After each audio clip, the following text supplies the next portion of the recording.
Hello दोस्तों, स्वागत है आपका हमारे इस विसर्ग संधि वाली क्लास में। और व्यंजन संधि हमने पढ़ ली है, मतलब एक ही क्लास में हमने पूरी व्यंजन संधि करवा दी थी और एक ही क्लास में हम विसर्ग संधि को भी कंप्लीट कर लेंगे।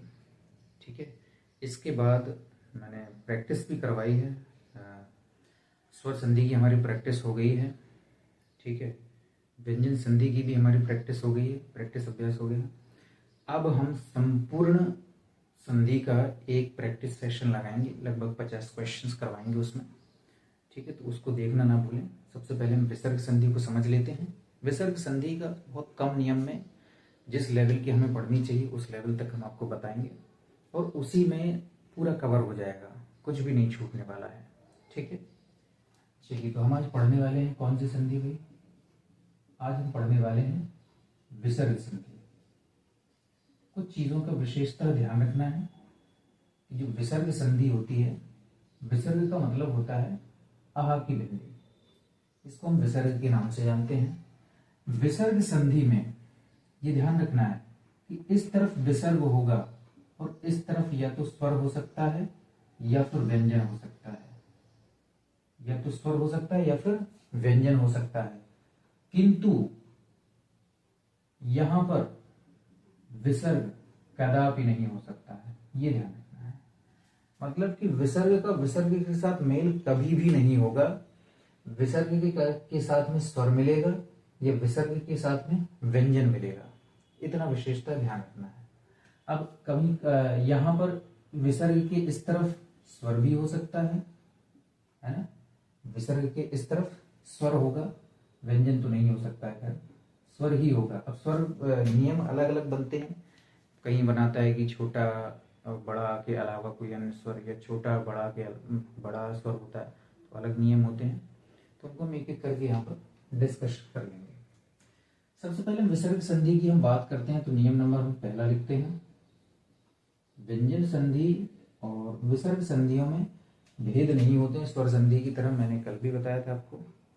इसमें नियम होते हैं, तो इसमें नियम नंबर 1 क्या कहता है, देखो हम सबसे पहले हम बताएं कि इस तरफ विसर्ग होगा और इस तरफ स्वर और व्यंजन से इनका मेल होगा। तो जिस तरीके से हमने कल डिस्कस किया था वर्गों के विषय में, तो वर्ग हम यहां भी लिखेंगे। सबसे पहले आता है हमारा का वर्ग, फिर आता है हमारा चा वर्ग, फिर टा वर्ग, फिर ता वर्ग और फिर पा वर्ग। ये हमारे 5 वर्ग होते हैं। इसके बाद आता है खा, छा, ठा, था और था। इसके बाद आता है ग, ज, ड, द और बा। इसके बाद आता है घ, झ, घ। इसके बाद आता है झ, इसके बाद आता है ढ, ध और भा। इसके बाद आता है इंगा, इसके बाद आता है इया, ण, न, मा। ठीक, हमने इनके विषय में समझा। इसके बाद होता है हमारा श, ऋतु रसानाम मूर्धन्य, श और स। इसके बाद आपको विसर्ग नाम कंठ, हा। ठीक, ये लिख दिया हमने। इसके बाद हमारे और क्या होते हैं भाई, इसके बाद होता है हमारा या, रा, ला और व। लघु नसानाम दंतव्य, इसको हम चाहें तो ला को यहाँ पर लिख सकते हैं, लघु नसानाम दंतव्य। ऋतु रसानाम मूर्धन्य और इचु यशानाम तालव्य, है ना। और वही तो ये तुम्हारा कंठोष्ठ होता है, दंत कंठ तालव्य होता है, नहीं है वाह।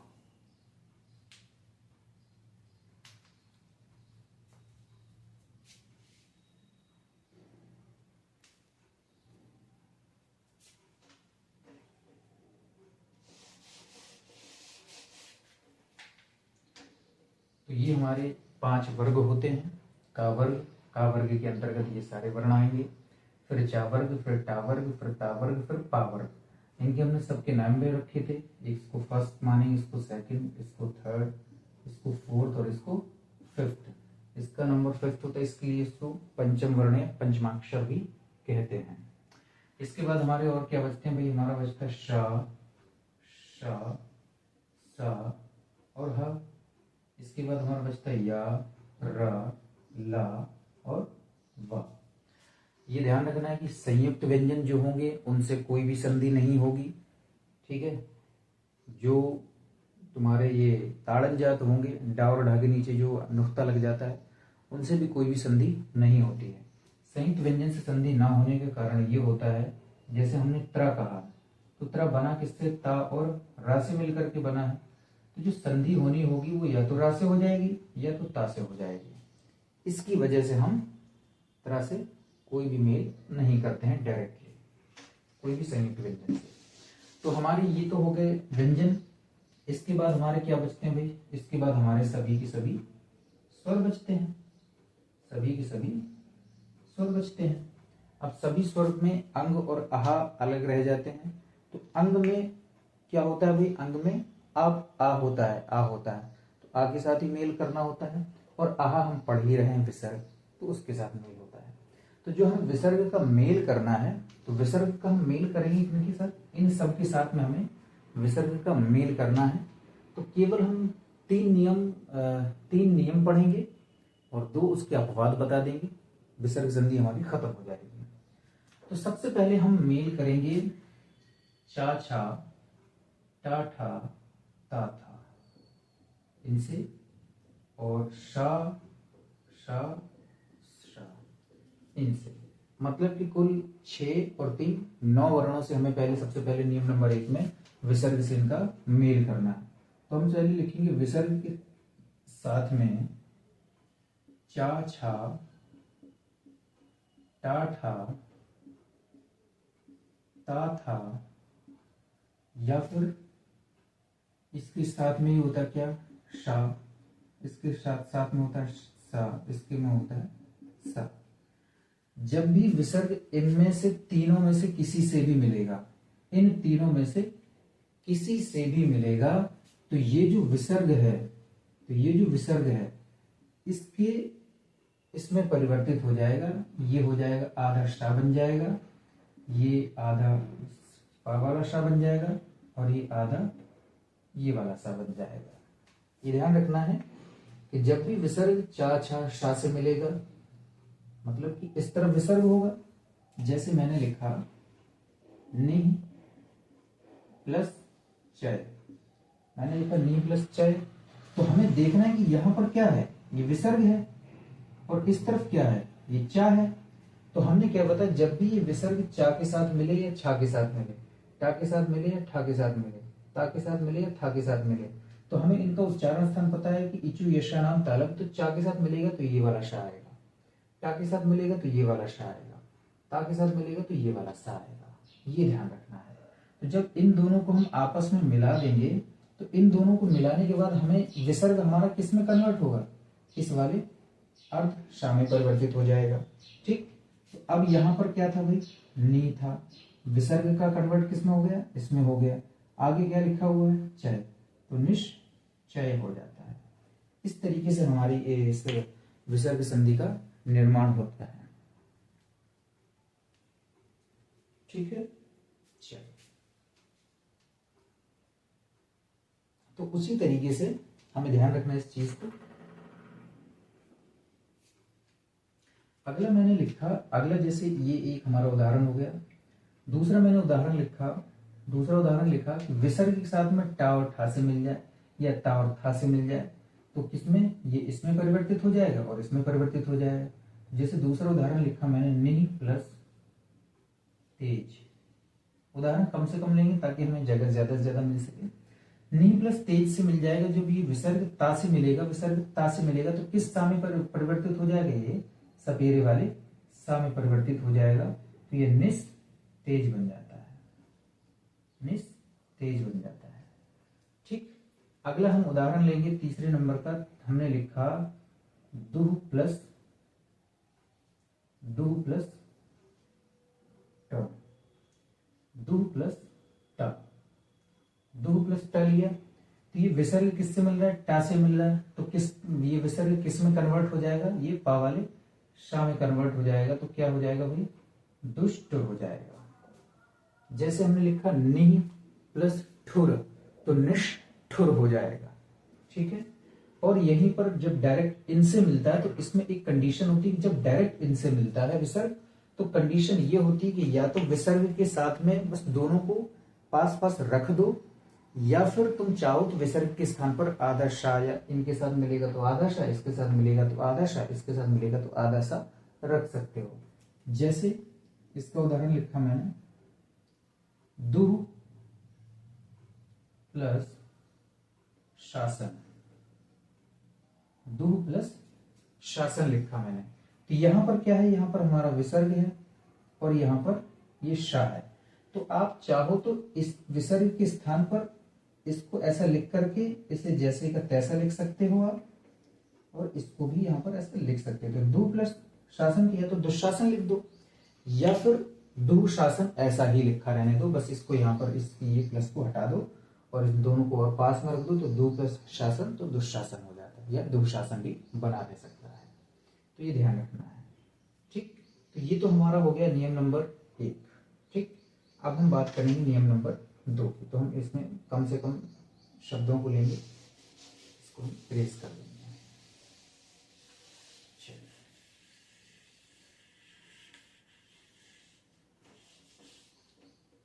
अब हम बात करते हैं नियम नंबर 2। चलिए भाई, तो हम इसके नियम नंबर 2 की तरफ बढ़ते हैं। तो नियम नंबर 2 क्या कहता है हमारा, नियम नंबर 2 कहता है कि जब भी विसर्ग के साथ में का खा पा फा मिलेंगे। देखो पहले नियम पर हमने क्या कवर कर लिया भाई, पहले नियम में हमने चा छा कवर कर लिया, टा ठा कवर कर लिया, ता था कवर कर लिया, शा शा सा ये कवर कर लिए। तो हमने यहाँ पर लिख दिया है कि पहला नियम इसके साथ में बना और इसके साथ में बना। दूसरे नियम में क्या मिलेगा, पा फा से मिलेगा और का खा से मिलेगा।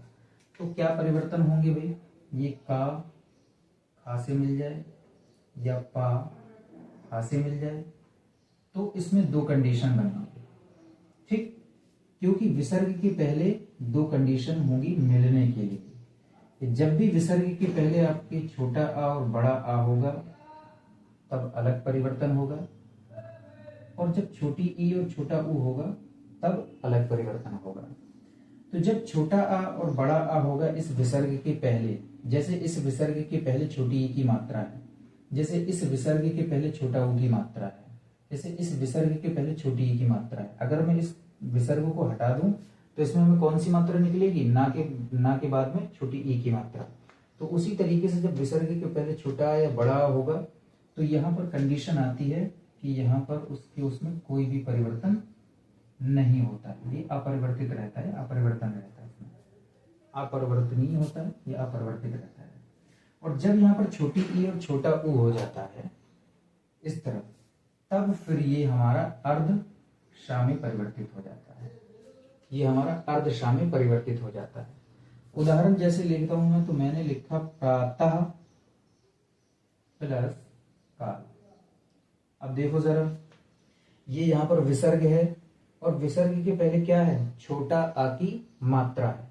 जब विसर्ग के पहले छोटा आ की मात्रा है, छोटा आ की मात्रा है, इसके बाद विसर्ग है, और ये किससे मिल रहा है, का से मिल रहा है।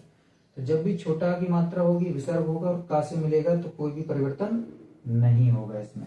तो प्रातः काल का भी क्या रहता है, प्रातः काल का प्रातः काल ही रहता है। हमने पढ़ा भी होगा इस चीज को, ठीक है। दूसरा आपको सुनने में थोड़ा सा आश्चर्यचकित लगेगा, जैसे मैंने लिखा मनः प्लस कामना। क्या लिखा हमने, मना प्लस कामना लिखा। इसमें भी सेम कंडीशन है, विसर्ग के पहले छोटा है, इसके बाद ये का से मिल रहा है, तो कोई भी परिवर्तन नहीं होगा। तो मना कामना का मना कामना ही लिखा रहेगा। लेकिन हम बहुत सारी पुस्तकों में देखते हैं कि मना कामना का मनोकामना कर दिया जाता है, जो कि पूर्ण रूप से अशुद्ध है। तो ये ध्यान रखना है, ठीक है। अब ये होगी हमारी एक कंडीशन। दूसरी कंडीशन क्या कहती है कि इस तरफ छोटी ई या छोटा ऊ हो और इस तरफ का खा या पा फा हो, तो ये विसर्ग है हमारा आर्धशा में परिवर्तित हो जाता है। जैसे मैंने तीसरा उदाहरण लिया, मैंने लिखा नि प्लस नी प्लस फल। मैंने लिखा नी प्लस फल। अब यहाँ पर देखो विसर्ग है और इस तरफ क्या है, छोटी की मात्रा है, और ये किससे मिल रहा है भाई, चाहे काखा से मिले चाहे पाफा से मिले, तो विसर्ग के स्थान पर क्या हो जाएगा हमारा, अर्ध शा हो जाएगा। ठीक, फल का हम पूरा फल लिख देंगे और नी का नी लिख देंगे। तो निष्फल को चाहे इस तरह से लिख दो, चाहे इसको इसमें उस पर चढ़ा दो। तो निष्फल, ये हो गया हमारा दूसरा नियम। ठीक है, अब हम बात करते हैं नियम नंबर 3 की। नियम नंबर 3, इसी नियम नंबर 3 में हमारी पूरी विसर्ग संधि खत्म हो जाएगी। देखो, हमने इनको मैच करवा दिया, इनसे विसर्ग का मेल करवा दिया। अब जो हमारे बचे हैं बाकी के, तीसरा, चौथा, पांचवा, यार अलावा मतलब कि अंतस्थ व्यंजन, हा और सभी स्वर, ये जितने भी बचे हैं बस उनको समझ लेना, उनका भी विसर्ग से मेल करवा देना और विसर्ग संधि हमारी खत्म। ये विसर्ग से जब भी मिलेंगे, जैसे तीसरा, चौथा, पांचवा, वर्ग का तीसरा, वर्ग का चौथा, वर्ग का पांचवा वर्ण, इसके बाद आपके सारे के सारे कौन से अंतस्थ व्यंजन, या, रा, ला और वा, इसके बाद हा और सारे के सारे हमारे स्वर, इनको हमें मिलाना है विसर्ग से। तो यहां पर भी आपकी दो कंडीशन रहेंगी। जब इस तरफ छोटा आ या बड़ा आ रहेगा तो परिवर्तन अलग होगा, और जब इस तरफ आ के अलावा कोई भी अन्य स्वर, ना कि छोटी ई या छोटा हो, कोई भी अन्य स्वर होगा तो फिर यहाँ पर परिवर्तन अलग होगा। अब वो परिवर्तन कैसे होगा, जब यहाँ पर छोटा आ या बड़ा आ होगा, इसके बाद विसर्ग होगा और इनमें से किसी से भी मिलेगा तो ये विसर्ग है, ये हमारा ओ में परिवर्तित हो जाता है। किसमें परिवर्तित हो जाता है, ओ में परिवर्तित हो जाता है। और जब इस तरफ छोटा आ और बड़ा आ के अलावा कोई अन्य स्वर होगा तो फिर ये इस तरफ अर्ध रा में परिवर्तित हो जाता है। ये हमारा नियम है। ठीक है, गर्मी है, चलो देख लेते हैं हम इनके उदाहरणों। उदाहरण क्या कहता है, उदाहरण जैसे मैंने लिखा, यहां पर मैंने लिखा पहला उदाहरण कि जब भी यहां पर ओ हो जाएगा तो जैसे मैंने लिखा तपा प्लस बल, मैंने लिखा तपा प्लस बल। लाइट चली गई, थोड़ा सा मैनेज करेंगे ना, मैं इस तरफ से बढ़ाते रहता हूँ क्योंकि थोड़ी सी इसकी रोशनी आ रही है, इसको खोल देता हूँ।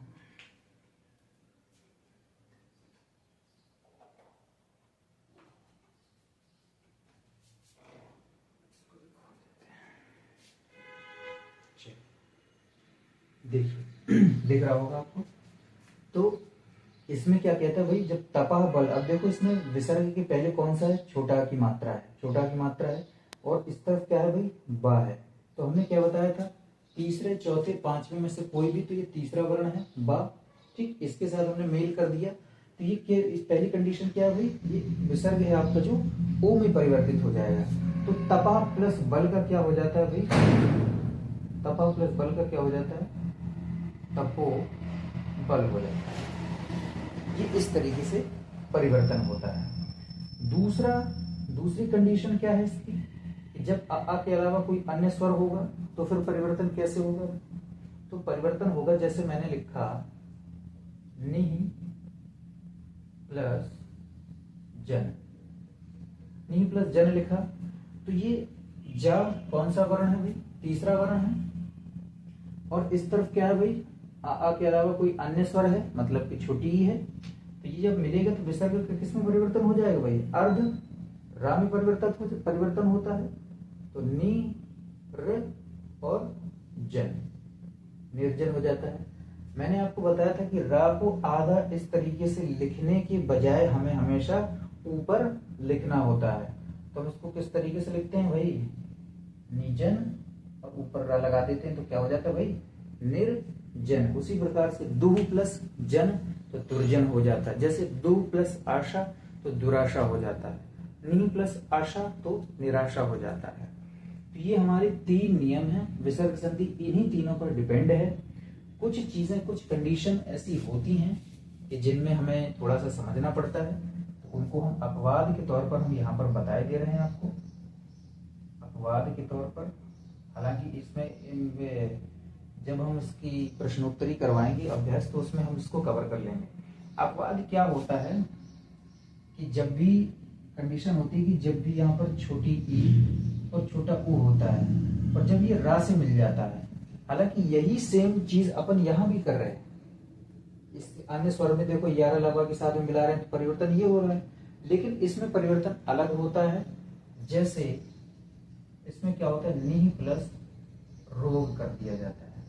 तो इसमें क्या हो जाता है कि ये जब मिलता है तो ये यहाँ पर ना में जो होती है, जो छोटी की मात्रा होती है, छोटा की मात्रा होती है, बड़ी की मात्रा में कन्वर्ट हो जाती है। तो नी प्लस रोग का क्या हो जाता है, नी रोग हो जाता है, नी रोग हो जाता है, बड़ी की मात्रा लग जाती है। जैसे नी प्लस रज का क्या हो जाता है, नी रज हो जाता है। ये अपवाद वाली स्थिति होती है। दूसरी अपवाद वाली स्थिति क्या होती है कि भाई जब भी छोटा आ के बाद विसर्ग होगा और ये किसी स्वर से ही इसका मेल हो जाएगा, तो ये ध्यान रखना है। जैसे ततः, तथा प्लस एव, तथा प्लस एव का ये परिवर्तन क्या होगा भाई, ये विसर्ग के पहले छोटा है और इस तरफ भी क्या है, स्वर है। तो वैसे अगर हम विसर्ग को हटा देंगे और डायरेक्ट इनको मिला देंगे तो ये आ ए से मिल जाएगा, तो क्या बन जाएगा, तथैव बन जाता है। तथैव भी बनता है, वो तथैव बनेगा आपका वृद्धि संधि में। लेकिन जब संधि कंडीशन पूछी जाएगी तब ध्यान रखना है, अगर इस तरीके से पूछा जाएगा और इसकी संधि पूछी जाएगी, इसमें इसका जो मेल करेंगे तो क्या बनेगा, तो ये जैसे का तैसा ही बस बन जाएगा और इसमें से क्या हटा देना, हमें विसर्ग को हटा देना होता है। इसी पर पूरी संधि है, इसके बाद अलग से कुछ भी नहीं है। ठीक है, ये हमारी संपूर्ण विसर्ग संधि हो गई है। इसके बाद हम एक, अच्छा ये बताओ जरा, ये आपको होमवर्क दे रहे हैं, आशी प्लस वाद, इसमें बताओ जरा नियम कौन सा लग रहा है और इसका परिवर्तन क्या होगा और इसका संधि, इसकी संधि क्या बनेगी, ये आपको कमेंट में उत्तर देना है इसका। चलिए मिलते हैं अगली क्लास में, तब तक देखते रहिए, बने रहिए, धन्यवाद।